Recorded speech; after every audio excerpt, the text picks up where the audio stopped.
지 않는다라는 얘기가 오래전서부터 지금 계속되고 있습니다. 그래서인지 3분기 실적이 아주 양호하게 나온 것 같은데 주가를 올리는 데는 큰 역할을 지금 하고 있지는 못한 상태입니다. 그래서 오늘은 3분기 실적과 함께 컨트로 보는 주식시장에 대해서 알아보는 시간을 갖도록 하겠습니다. 이경수 하나금융투자 퀀트 전략팀장 나오셨습니다. 안녕하십니까? 네, 안녕하세요. 예. 자, 먼저 시장 흐름서부터 한번 좀 여쭤보겠는데요. 밸류에이션상 고평가 논란이 아무튼 끊임없이 지금 계속되고 있었고, 최근에 아무튼 그러다 보니까 한 달 넘게 동안 시장이 거의 이제 움직이지 못하는 상태가 돼버린 것 같거든요. 퀀트 측면에서 봤을 때에 현재 주식시장 흐름에 대해서는 지금 어떻게 보고 계십니까? 일단은 뭐 말씀 주신 것 같이 이제 실적은 상당히 좀 좋습니다. 그리고 내년 전망도 상당히 좀 좋고요. 예. 그렇지만 이제 뭐 잘 아시겠지만 저는 이제 계속 최근에 한 뭐 9월 달부터 연말에 그 개인 수급에 대한 그 대주주 회피 요건을 충족하기 위해서 상당히 좀 매도세가 많이 나올 수 있다 이렇게 생각을 했고 그렇게 계속 언급을 해왔습니다. 그리고 이제 개인들의 어떤 지수의 상승 견인력 자체가 추석 이후에는 상당히 좀 오히려 마이너스가 되고 있어요. 그러니까 지수가 빠졌는데 개인들이 샀다. 이런 측면은 전통적으로 기관하고 외인들의 수급을 받아준 것밖에는 안 되거든요. 그래서 예. 계속 물타고 있다라는 컨셉이기 때문에 지수의 어떤 그 견인력 측면에서는 그렇게 크지가 않습니다. 그래서 지금 일단은 개인 수급의 그 매도세는 조금 더 나올 수는 있겠다라고 예. 생각을 하고 있고요. 왜냐하면 이제 좀 전에 좀 제가 좀 계속해서 말씀을 드렸지만은 최근 5개년 동안 12월에만 개인들이 한 3조에서 5조는 매년 팔았었고 예. 올해는 이제 YTD 기준으로 개인들의 순매수 금액이 코스피 코스닥 다 합쳐가지고 한 55조 죄송합니다. 55조가 넘기 때문에 올해는 이례적으로 조금 더 대주주 요건에 해당하는 투자가 많을 것이다. 그리고 요건 자체도 상당히 좀 타이트해졌죠. 그래서 이런 측면에서의 부담감은 사실 연말까지는 있을 수 있다. 그리고 이런 것들을 알고 있는 투자자들이 연말에 굳이 어떤 특정 종목군들을 사려고 하지는 않을 겁니다. 그리고 이 연말 장세 어떤 특성, 계절성 자체가 기존에 많이 올랐던 종목군들보다는 새로운 종목군들이나 아니면 뭐 가치주라든지 배당주 이런 쪽을 선호하는 컨셉이기 때문에 지금 어떤 그냥 마냥 그 지수가 올라간다, 반등할 것이다 이렇게 생각하기보다는 이런 수급적인 요건들이 전체적인 지수를 흔들릴 수가 있기 때문에 예. 이런 측면을 좀 우리가 고려를 해야 될 것 같고, 근데 이제 워낙 강세가 나타나고 있잖아요. 그러면서 이제 외국인들 국내 시장에 들어오고 있다는 것이 그나마 이제 고무적인데 그런 측면에서 지금 상황에서는 어찌됐건 그 지수 측면에서는 수급적인 어떤 부담감, 그리고 그 반면에는 실적 개선과 외국인들이 국내 증시의 어떤 순매수 이런 것들이 좀 경합을 하고 있는 상황이 아닌가 이렇게 좀 생각이 듭니다. 예, 앞에서 12월 달에는 몇 년 동안 봤을 때 3조에서 5조 정도 주식을 내다 팔았다. 이게 코스닥 코스피를 합쳐서인가요? 합쳐서입니다. 합쳐서. 12월에만요. 12월에만. 예. 그러니까 적은 양은 아니다라는 생각이 그렇죠. 드네요. 5조면 올해 전체적으로 개인 투자자들이 매수한 거에 한 10분의 1 정도 되니까 그게 한 달 정도에 나온다면 상당히 좀 큰 액수이기 때문에 아마 지금 시장이 이렇게 말씀하셨던 것처럼 수급상의 우려 때문에 지금 이런 형태가 아닌가라는 생각이 듭니다. 자, 실적 한번 여쭤보도록 하죠. 지금 초반전에 한 10% 정도, 한 10% 조금 넘게 실적을 발표한 것 같은데 현재까지는 굉장히 좋은 것 같아요. 3분기 실적을 한번 정리를 좀 해주시겠습니까? 예, 실적은 전체적으로 보면은 이제 좋습니다. 그러니까 뭐 반도체가 어닝 서프라이즈가 나왔고요, 자동차, 디스플레이 이런 쪽에 어닝 서프라이즈가 나오고 있고요.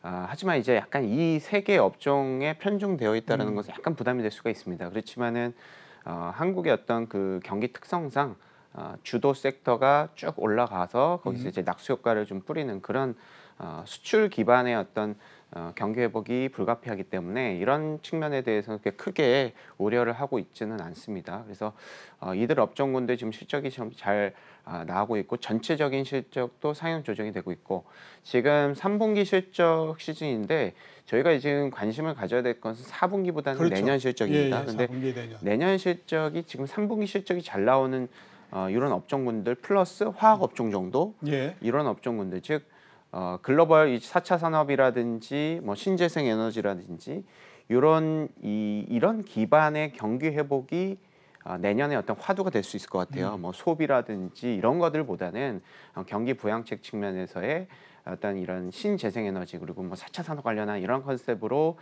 각국의 경기 부양책이 많이 일어날 수밖에 없다라고 생각이 드는데 여기에 이제 한국은 핵심적인 부품들 중간재를 많이 공급을 하고 있습니다. 그렇기 때문에 반도체라든지 이제 화학 업종군들 이런 쪽이 이 중간재로서 상당히 한국은 탑 티어이기 때문에 이런 측면에서 좀 수혜를 받을 수 있다고 생각이 들고 포스트 언택트 측면에서는 자동차 섹터가 지금 오히려 코로나 때문에 좀 유직 인덱스가 좀 높아지고 있습니다. 그래서 예. 그만큼 사용 많이 한다라는 건데 자동차 sektor도 그렇고 뭐 반도체도 그럴 수도 있고요. 디스플레이도 지금 TV를 그렇게 많이 본다고 하잖아요. 그래서 생각보다 패널 가격 많이 올랐고 이런 측면에서의 두 가지 컨셉의 실적 개선이 내년에도 계속 좀 이어질 수 있겠다. 그래서 실적 측면에서 사실은 큰 걱정을 하지 않는 부분이 좀 있습니다. 예. 네. 실적 측면에서 내년도까지도 큰 걱정을 하지 않는다라고 말씀을 하셨고, 그 다음에 이제 그 실적과 관련한 업종, 괜찮은 업종으로서 화학, 그 다음에 신재생 에너지, 4차 산업, 그 다음에 중간재와 관련해서 반도체, 그 다음에 자동차 이렇게 이제 말씀을 해 주셨습니다. 자, 그 내년도까지 실적을 봤을 때 크게 걱정하지 않아도 된다라고 얘기를 했지만 제가 봤을 때 한 가지 걱정되는 부분이 있습니다. 그게 뭐냐면 그 3분기까지 실적 발표를 어제까지 보게 되면 이제 거래소에 있는 회사에서 그 금융회사를 빼고 나면 50개 정도가 했습니다. 영업이익은 33% 정도 증가했고요. 대신에 매출액은 1.4%밖에 안 늘었습니다. 그러니까 이게 뭐냐 하면 코로나19가 오면서 비용을 굉장히 통제를 많이 해가지고 이익을 늘렸다라고 하는 게 되는 거거든요. 근데 이 비용을 통제 계속해서 이익을 늘린다라고 하는 것은 한계가 있을 수밖에 없는 거고 결국에 이제 매출이 늘어나서 영업이 돼서 이익이 늘어나야 되는 그런 구조가 되는데 과연 그게 가능할까 하는 부분들에 대해서는 현재로서 확신할 수가 없는 상태거든요. 거기에 대해서는 팀장님 어떻게 보십니까? 글쎄요, 지금 전체적인 매출이 이제 늘어나기 위해서는 사실상 뭐 코로나가 일단 종식이 돼야 되고, 그렇죠. 전반적인 경기 어떤 선순환이 상당히 좀 잘 일어나야 된다고 생각을 하고 있어서 사실상 그쪽에 대한 약간 그 매출이 막 급증을 한 시기는 사실 좀 시기상조인 것 같고 좀 전에 말씀드렸던 이런 업종군들 있잖아요. 이들 업종군들은 매출이 좀 늘어나긴 했지만 말씀하십시오 OP 마진이 더 늘어났던 측면이 있습니다. 영업이익률이 늘어났는데 가격 지표가 올라갔기 때문에 사실 이런 측면이 좀 있거든요. 그래서 말씀하신 대로 그거는 사실 좀 우려스럽기는 한데 전반적인 일단은 지금 글로벌 트렌드 측면에서 OP 마진이 개선이 되는 업종 종목군들도 많이 없다. 그래서 이런 측면으로 먼저 좀 희망을 이쪽에 밸류에이션이 좀 반영이 되고 이런 이 희소한 어떤 이 이익 개선 종목군들에 대해서 사람들이 집중을 할 수밖에 없는 그런 상황이다.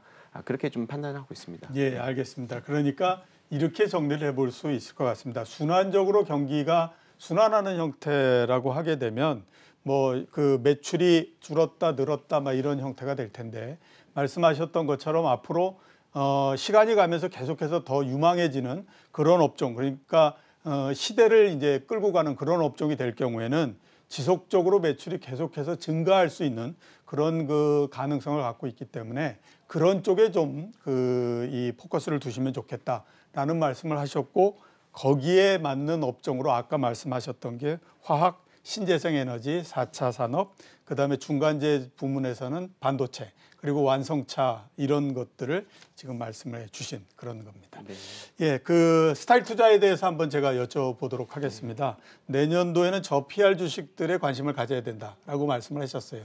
어떻게 생각하면 PR이 항상 낮은 주식이 좋은 거 아니야? 이렇게 이제 볼 수도 있는데 그게 올해는 전혀 맞지 않는 형태였죠. 올해는 그냥 성장주였기 때문에 높은 PR이든 뭐든 상관없이 막 덤비는 형태였었는데 내년도에 특히 우리가 스타일 투자 측면에서 저 PR 주식들에다가 그 관심을 가져야 되는 그 이유가 뭐라고 지금 보십니까? 일단 통계적으로 분석을 해보면 일단은 이익이 횡보를 하거나 빠질 때는 성장주에 관심을 가질 수밖에 없습니다. 시장 밸류에이션 자체가 올라가기 때문에 이 시장을 주도하기 위한 어떤 뭐 내년, 뭐 다음 분기 이게 아니라 내후년, 뭐 10년 후 이런 것들을 바라보면서 기대감으로 주식을 많이 하는 측면이 있죠. 그렇지만 이제 내년에 이제 서두에서 말씀을 드렸지만 내년에 그 영업이익 증가율 한 40% 정도로 예상이 됩니다. 상당히 큰 증가죠. 그렇죠. 물론 기저 효과는 있습니다. 그렇지만 올라간다는 측면, 기존 우리 이제 이익의 고점하고 근접한 수준인데 이렇게 올라가게 됐을 경우에는 실질적으로 이익이 낮고 시장의 밸류에이션이 떨어지게 됩니다. 그래서 시장을 주도하는 컨셉 자체가 밸류에이션이 높은 쪽이라기보다는 밸류에이션이 낮은 쪽일 가능성이 있다. 그리고 이 실적이 개선이 될 때는 실적이 좀 흔하게 됩니다. 예. 실적이 좋아지는 애들이 많다라는 얘기죠. 올해하고는 좀 다른 얘기인데 그런 측면에서는 이 수급이 분산 효과가 있기 때문에 조금 투자자들이 좀 타이트해지는 것 같아요. 그러니까 밸류에이션 잣대를 들이대고 실적이 좋아지는 것들 중에서 어떤 애들이 좀 더 싸고 이 TP가 어느 정도까지 가냐, 타깃 프라이스가 어디까지 가느냐 이런 것이 조금 더 중요한 팩터라고 생각이 들고 있습니다. 그래서 지금 상황에서는 뭐 연말이기도 하고요. 예. 그리고 이제 연말 연초 그리고 지금 어찌됐건 이익이 개선이 된다라고 하면 금리는 올라갈 가능성이 높고요. 금리가 올라가면 기본적으로 잘 아시겠지만 가치주가 조금 더 유리할 수밖에 없는 상황이 될 수밖에 없겠죠. 그래서 그렇죠. 이런 측면에 여러 가지를 좀 고려를 했을 때는 가장 핵심적인 거는 내년에 이익이 턴어라운드가 된다.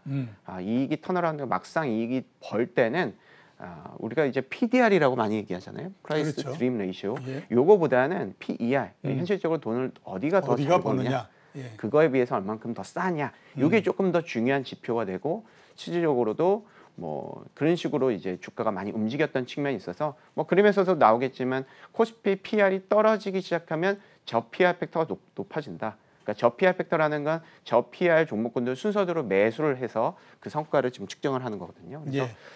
저는 이제 내년 같은 경우에는 뭐 연말도 마찬가지겠지만 밸류에이션에 대한 그 투자자들의 어떤 그 기민함이 상당히 좀 높아질 수 있다.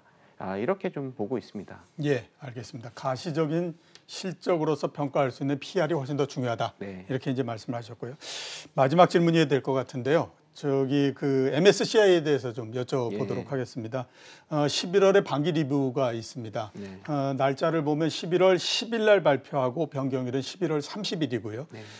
통상적으로 반기 리뷰는 분기 리뷰보다도 훨씬 더 중요한 영향을 미칠 수밖에 없는데 이렇게 그 MSCI 변경 내용하고 그다음에 그 시장에 미치는 영향에 대해서는 어떻게 보십니까? 예. 그러니까 뭐 MSCI라고 하면 글로벌에서 가장 큰 패시브 펀드라고 보시면 될 것 그렇죠. 같고 외국인들이 MSCI ETF로 국내 증시 한 90% 이상 들어온다라고 추정이 되고 있습니다. 그만큼 크고 MSCI를 추정하는 자금 자체가 상당히 좀 높고 이머징만 추정하는 자금 자체가 4천조 정도가 됩니다. 예. 그래서 여기에서 한국이 한 10% 정도 차지를 하고 있기 때문에 이 MSCI 편출입은 과거에서도 뭐 다 알겠지만 주가 측면에서 큰 영향을 좀 줬습니다. 이번에는 여러 가지 조건이 있겠지만 컷오프를 넘어가게 되면 후행적으로 이 패시브에서 그 종목군들을 사게 되는 예. 편입 종목들을 사게 되는 이런 스케줄인데요. 일단은 리뷰 자체는 12일 날 나오고 편출입은 31일에 나오게 됩니다.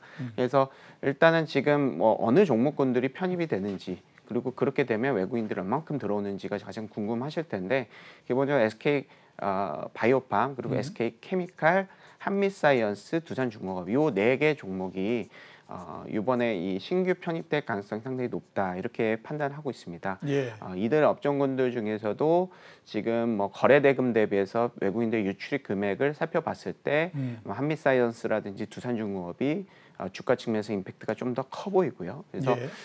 이런 측면에서 플레이를 하는 투자자들도 분명히 있기 때문에 사실 이런 쪽으로 한번 좀 언급을 드리고 싶었고 그렇게 되면 외국인들 패시브 측면에서 수급의 요건은 분명히 있다. 다만 편입이 되고 나서는 그 이 주가의 측면에서 예후가 그렇게 좋기는 않기 때문에 예. 이 종목군들에 대해서 장기 투자를 한다 이런 컨셉보다는 기본적으로 약간 좀 트레이딩 컨셉으로 이런 수급을 역이용하는 전략 측면으로 활용하면 어떨까 이렇게 좀 생각이 듭니다. 예, 알겠습니다. SK 바이오팜, SK 케미칼, 한미사이언스, 두산중공업이 MSCI 반기 리뷰에서 편입되는 종목으로 예상이 되고 있다. 이렇게 이제 말씀을 해주셨습니다.